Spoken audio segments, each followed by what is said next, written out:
Hi guys, welcome to design patterns playlist. तो ये playlist मैं आज से शुरू कर रहा हूँ जावा डिज़ाइन पैटर्न्स की। तो इसमें हम डिज़ाइन पैटर्न्स डिस्कस करेंगे डिटेल में और सारे कोड एग्जांपल्स हमारे जावा में रहेंगे, ताकि by the end of this playlist अगर आप जावा डेवलपर हो या फिर स्प्रिंग बूट डेवलपर हो तो आपको नॉलेज रहेगा कि डिज़ाइन पैटर्न्स आप कोड में कैसे इंप्लीमेंट कर सकते हो और कौन सा डिज़ाइन पैटर्न कहाँ पे काम आता है। तो इस वीडियो में हम रोड मैप डिस्कस करेंगे कि ये प्लेलिस्ट में क्या आने वाला है, और डिज़ाइन पैटर्न्स का थोड़ा ओवरव्यू देखेंगे कि बेसिकली डिज़ाइन पैटर्न्स होते क्या हैं और कैटेगरीज क्या है डिज़ाइन पैटर्न्स की, और हमें डिज़ाइन पैटर्न्स क्यों सीखना चाहिए, जनरल गुड प्रैक्टिसेस क्या होती हैं जो हमें इम्प्लीमेंट करनी चाहिए अपने कोड में। तो ये सब हम इस वीडियो में डिस्कस करेंगे।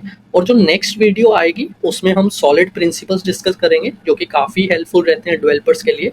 तो नेक्स्ट वीडियो में हम पूरा सॉलिड प्रिंसिपल्स को डिटेल में देखेंगे। उसके बाद एक वीडियो हमारी रहेगी पर डिज़ाइन पैटर्न। तो हम स्टार्ट करेंगे क्रिएशनल डिज़ाइन पैटर्न से, जो कि हमारे 5 तरह के रहेंगे, और फैक्ट्री पैटर्न की एक वीडियो रहेगी। तो इस तरह से हमारे जो 21 पैटर्न्स है, क्रिएशनल, स्ट्रक्चरल और बिहेवियरल मिला के, उसमें हम 21 वीडियोस कवर करेंगे, जिसमें आपको हर एक पैटर्न को डिटेल में सीखने को मिलेगा। तो हर एक पैटर्न के लिए हम क्या डिस्कस करेंगे, प्रॉब्लम डिस्कस करेंगे, फिर उस पैटर्न का सोल्यूशन डिस्कस करेंगे और उसका स्ट्रक्चर डिस्कस करेंगे, लाइक यूएमएल डायग्राम देखेंगे कि उसको कैसे इंप्लीमेंट किया जाता है, फिर उसका कोड एग्जांपल देखेंगे जावा में, और उसके यूज केसेस की, लेट्स से फैक्ट्री पैटर्न आप कहाँ पे अप्लाई कर सकते हो, राइट, उसके क्या यूज केसेस हैं। और फिर हर एक पैटर्न का अपना प्रोस भी रहता है, कॉन्स भी रहता है। तो हम डिस्कस करेंगे कि अगर आप फैक्ट्री पैटर्न यूज कर रहे हो तो आपको ये एडवांटेज मिलेगा, ये डिसएडवांटेज मिलेगा। उसके बाद कुछ कुछ पैटर्न्स हमारे कंपैरिजन और रिलेशन में भी रहते हैं, तो हम कंपैरिजन और रिलेशन डिस्कस करेंगे एक पैटर्न का उसके दूसरे पैटर्न्स के साथ, जहाँ पे भी एप्लीकेबल रहेगा। तो इस तरह से हमारी 21 वीडियोस बनेंगी क्रिएशनल, स्ट्रक्चरल और बिहेवियरल डिज़ाइन पैटर्न्स पे। उसके बाद हमारा रहेगा कोड स्मेल्स। तो कोड स्मेल्स काफ़ी कम लोग कवर करते हैं, तो बेसिकली डिज़ाइन पैटर्न के बाद आपको कोड स्मेल्स का भी नॉलेज होना चाहिए कि किस किस तरह से आपका कोड इम्प्रूव हो सकता है और क्या कमी है। तो कोड स्मेल मतलब कि आपका कोड थोड़ा स्मेली है, तो उसमें क्या इश्यूज हैं जिनको हम बेटर किया जा सकता है। अगर वो इशू अभी पकड़ में नहीं आएंगे तो वो लॉन्ग रन में आपको काफ़ी परेशान करेंगे। तो वो कोड स्मेल्स के अंडर हम उसको भी देखेंगे। उसमें भी डिफरेंट टाइप्स रहती है, ब्लोटर्स रहते हैं, चेंज प्रिवेंटर्स रहते हैं, डुप्लीकेट और डेड कोड रहता है। तो हम सब प्रोजेक्ट में काम करते हैं, हमने कभी कभी देखा होगा कि कुछ मेथड्स काफ़ी लॉन्ग है, या फिर कुछ मेथड्स ऐसे हैं जो हमें प्रिवेंट करते हैं चेंज करने से, या फिर काफ़ी जगह हमारा डुप्लीकेट कोड रहता है तो उसको रीयूजेबिलिटी में हम नहीं कर सकते, राइट। तो ये काफ़ी चीज़ें कोड स्मेल में आती है। तो अगर आपको design pattern plus code smells, right, इन दोनों का नॉलेज अच्छा हो जाए तो आने वाले टाइम में आप अच्छे आर्किटेक्चरल लेवल पे बहुत अच्छे प्रोडक्ट बना सकते हो। लास्ट में हम 3-4 वीडियो में कवर करेंगे जो रियल यूज केसेस हैं हमारी। एक कोई गेम पकड़ लेंगे, या फिर हमारा ओबर सिस्टम हो गया, टिक टैक हो गई, एलिवेटर हो गया, राइट। तो वो 3-4 वीडियो में मैं आपको समझा दूंगा कि रियल जो प्रोडक्ट है उन्होंने डिज़ाइन पैटर्न्स का कैसे यूज़ करा है और उनका जो कोड है वो कैसा दिखता है, राइट। तो उससे हमें रेफरेंस मिलेगा। तो ये सब हम इस प्लेलिस्ट में कवर करेंगे। तो टोटली मुझे लग रहा है 25 से 30 वीडियो बनेगा अगर अच्छे से कवर करना है डिज़ाइन पैटर्न, और हर एक डिज़ाइन पैटर्न का अराउंड 5 से 10 मिनट का वीडियो रहेगा। तो अगर आपको रोड मैप सही लग रहा है तो आप कमेंट कर सकते हो कि अगर आपको कुछ चेंज करना है या फिर आप इंटरेस्टेड हो, तो मुझे भी थोड़ा कॉन्फिडेंस मिलेगा। तो अभी डिस्कस करते हैं डिज़ाइन पैटर्न्स होते क्या है, राइट। तो सभी बात करते हैं कि डिज़ाइन पैटर्न्स हैं, बट डिज़ाइन पैटर्न्स का मतलब क्या है, राइट। हमें यूज़ करने भी चाहिए, नहीं करने चाहिए, या फिर डिज़ाइन पैटर्न्स कब आए मार्केट में, राइट। तो सबसे पहले डिज़ाइन पैटर्न का कॉन्सेप्ट आया था 1994 में, गैंग ऑफ 4 बुक में। तो ये आप अगर गूगल करोगे तो आपको मिल जाएगी। ये 4 लोगों ने ये बुक पब्लिश करी थी डिज़ाइन पैटर्न की, राइट। तो उसमें इन्होंने काफ़ी डिज़ाइन पैटर्न्स दिए थे, और उस टाइम जावा और सी शार्प तो नहीं था, पर वही कॉन्सेप्ट धीरे धीरे धीरे इवॉल्व होते गए। जैसे जैसे हमारे सॉफ्टवेयर स्केलेबिलिटी के तरफ बढ़ते रहे, नए फ्रेमवर्क्स आते गए, तो उसी को यूज़ करके हमारे पैटर्न्स इवॉल्व होते गए। जैसे कि अभी अगर आप एग्जांपल लो रिएक्टिव प्रोग्रामिंग की, तो उसमें हमारा पब्लिशर सब्सक्राइबर नया पैटर्न आ गया, राइट। बट उसका जो बेस रहेगा वो जो हम 21 पैटर्न्स डिस्कस करेंगे उन्हीं में से ही रहेगा उसका बेस। तो इस तरह से डिज़ाइन पैटर्न्स धीरे धीरे धीरे इवॉल्व होते गए। पर जो स्टार्ट हुआ था वो 1994 में गैंग ऑफ 4 बुक से हुआ था, जिसमें उन्होंने काफ़ी अच्छे टर्म्स दिए डिज़ाइन पैटर्न्स को और बेसिकली सोल्यूशन दिया कॉमन प्रॉब्लम्स का। डिज़ाइन पैटर्न्स हमारे ऐसा नहीं है कि कुछ रूल है आपको सॉफ्टवेयर में यूज़ करना ही है, ऐसा नहीं है। और कभी-कभी क्या होता है कि हमें नॉलेज नहीं होता पर हम ऑलरेडी वो डिज़ाइन पैटर्न यूज़ कर ही रहे होते हैं। इसलिए डिज़ाइन पैटर्न का सिंपल पर्पस रहता है कि आपका टाइम बच पाए, क्योंकि जो प्रॉब्लम पे आप काम कर रहे हो मे बी हज़ारों डेवलपर ने ऑलरेडी उस पे काम कर रखा है, ठीक है? तो आपको खुद से रीइन्वेंट व्हील नहीं करना है। ऐसा नहीं है कि मतलब कि आप खुद से ही अपना कुछ करने लगो, राइट? तो फिर वो आगे जाके क्या पता वो स्केल हो पाए सिस्टम या नहीं, राइट? तो इसीलिए हम डिज़ाइन पैटर्न्स को रेफर करते हैं कि हमारे जो प्रॉब्लम्स है, जो हज़ारों डेवलपर ने फेस करे हैं, उन्होंने कौन सा सोल्यूशन या कौन से डिज़ाइन पैटर्न्स के उसको सॉल्व करा है, तो उससे हमारा डेवलपर कम्युनिटी में काफ़ी हेल्प मिलता है हमें। तो वो एक स्टैंडर्डाइज सोल्यूशन रहते हैं to common problems. Design pattern और एल्गोरिदम में क्या फ़र्क रहता है कि काफ़ी लोग कंफ्यूज हो जाते हैं कि डिज़ाइन पैटर्न और एल्गोरिदम सेम है, पर ऐसा नहीं है। कि एल्गोरिदम हमारे स्पेसिफिक स्टेप्स देते हैं प्रॉब्लम सॉल्व करने के लिए, राइट? पर डिज़ाइन पैटर्न में ऐसा कुछ नहीं रहता, वो एक ब्लूप्रिंट रहता है, पर उसको भी आप फ्लेक्सिबल तरीके से यूज़ कर सकते हो to fit in your use case. तो इसीलिए एल्गोरिदम और डिज़ाइन पैटर्न में काफ़ी फ़र्क है। Design pattern is like a flexible solution blueprint for common design challenges, but algorithm में हमारा क्या रहता है कि स्पेसिफिक स्टेप्स रहते हैं, उसी स्टेप्स को फॉलो आपको करना पड़ता है टू सॉल्व एनी प्रॉब्लम। तो ये सारा ओवरव्यू था डिज़ाइन पैटर्न्स क्या होते हैं। अभी सेकंड क्या है कि डिज़ाइन पैटर्न्स की कैटेगरीज क्या रहती हैं, राइट? तो ये आपको सबको पता होगा कि 3 तरह की कैटेगरीज रहती हैं, क्रिएशनल, स्ट्रक्चरल और बिहेवियरल।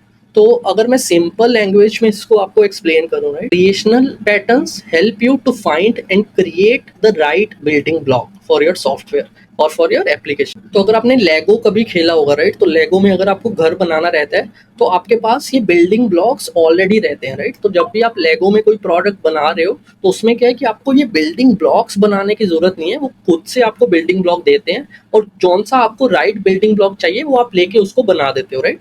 तो यही काम रहता है क्रिएशनल पैटर्न्स का।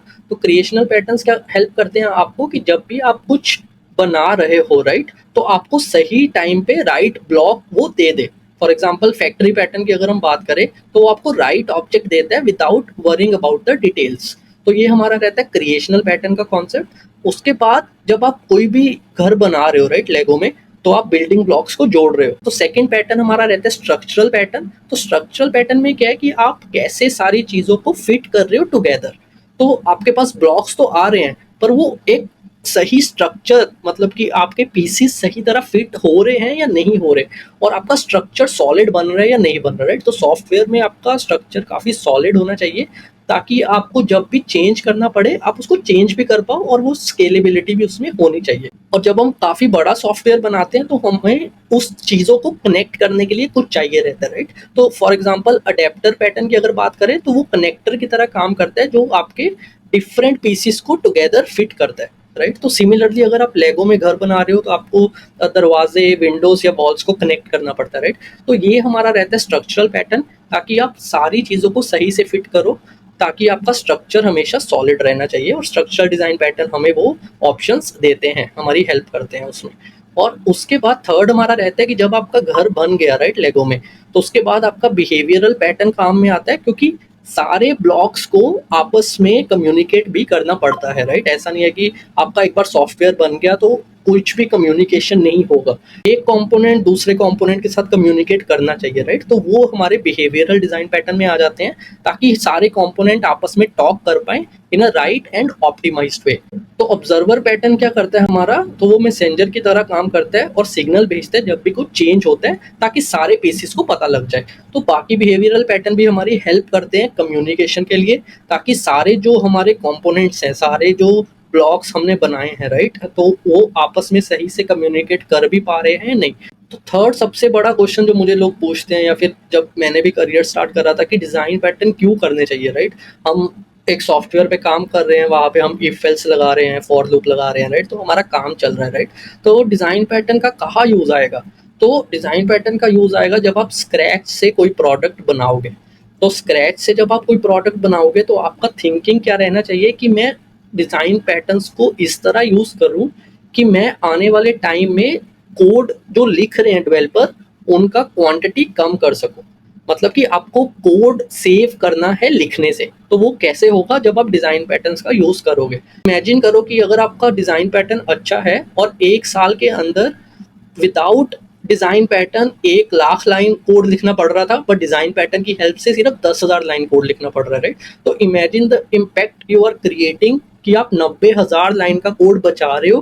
क्यों बचा रहे हो? क्योंकि आपने डिज़ाइन पैटर्न इतने अच्छे से अपने एप्लीकेशन में करा है, रीयूजेबिलिटी उससे इतना अच्छा हो रहा है, कम्युनिकेशन इतना अच्छा हो रहा है कि डेवलपर्स को कोड कम लिखना पड़ रहा है, राइट? तो आने जैसे जैसे आप करियर में ग्रो कर रहे हो, तो आपका एम कोड ज़्यादा लिखना कभी नहीं रहता है। आपका एम यही रहता है कि मैं ऐसा कुछ करूं कि पूरी टीम को कोड कम लिखना पड़े। तो सबसे बड़ा पॉइंट है, इसीलिए आपको डिज़ाइन पैटर्न आना ही चाहिए अगर आपको इम्पैक्ट लेके आना है अपने प्रोडक्ट में या सॉफ्टवेयर में। उसके बाद कम्युनिकेशन इससे इम्प्रूव होता है। फॉर एग्जांपल कि अगर आपको कोई पूछता है कि आपने अपना कोड रीयूजेबिलिटी के लिए क्या करा है, राइट? तो अगर आप बोलोगे मैंने सिंगलटन यूज़ करा है, तो सिंगलटन लोगों को एकदम से हिट करता है, राइट? क्योंकि वो नोन चीज़ है।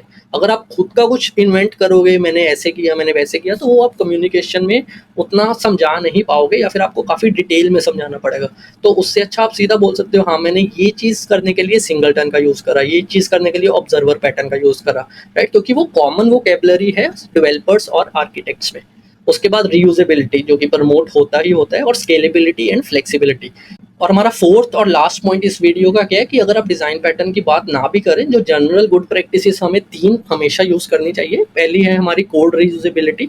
तो हमेशा आपको कोड ऐसे लिखना चाहिए कि वो रीयूज़ हो पाए, अलग डेवलपर्स भी उसको रीयूज़ कर पाए। उसके लिए आप फंक्शंस बना सकते हो, जेनेरिक क्लासेस, लाइब्रेरीज बना सकते हो, राइट? तो उसके लिए काफ़ी पैटर्न्स आते हैं। और जनरल गुड प्रैक्टिस, जब भी आप कोड लिख रहे हो तो सोचो कि ये कोड किसी और के काम आ सकता है। अगर आ सकता है तो वो उस कोड को कैसे यूज़ करे। उसके बाद सेकंड पॉइंट हमारा रहता है सेपरेशन ऑफ कंसर्न, जिनकी वजह से हमारा एमवीसी आर्किटेक्चर भी काफ़ी फेमस हुआ, राइट? तो उसमें क्या है कि हमारा पता है कि मॉडल व्यू कंट्रोलर है, मॉडल का एक अलग पर्पस है, व्यू का अलग पर्पस है, कंट्रोलर का अलग पर्पस है, राइट? तो आपके लॉजिक ऐसा नहीं है कि आप क्लास मॉडल में कंट्रोलर का लॉजिक लगा रहे हो, राइट? तो आपके जो लॉजिक है वो डिफरेंट लेयर्स में होने चाहिए, ताकि आपका जो टाइट कपलिंग है वो रिड्यूस हो पाए। तो हमेशा हमें एम करना है लूज कपलिंग में, ताकि हमें टाइट कपलिंग अवॉइड करनी है, ताकि आपका मेंटेनेबिलिटी और रीडेबिलिटी काफ़ी अच्छा हो आपके सॉफ्टवेयर का। और थर्ड पार्ट है इनकैप्सुलेशन, जो कि ओप्स का भी प्रिंसिपल है काफ़ी अच्छा। तो हमेशा जहाँ पे आपको यूज़ हो पाए इंटरफेस यूज़ करिए, जहाँ पे आप इनकैप्सुलेट कर सकते हो ज़रूर करिए। उसके बाद आप इंटरफेस का यूज़ करिए, डायरेक्ट क्लासेस मत बनाइए, राइट? ताकि आने वाले टाइम में उसमें चेंजेस ईजी रहें। I hope this video helps you. तो आप कमेंट कर सकते हो अगर आपको ये रोड मैप अच्छा लग रहा है आने वाली वीडियोज़ के लिए। अगर कुछ चेंज करना है इसमें तो आप कॉमेंट कर सकते हो, तो मैं उस हिसाब से अपना प्लान कर सकता हूँ।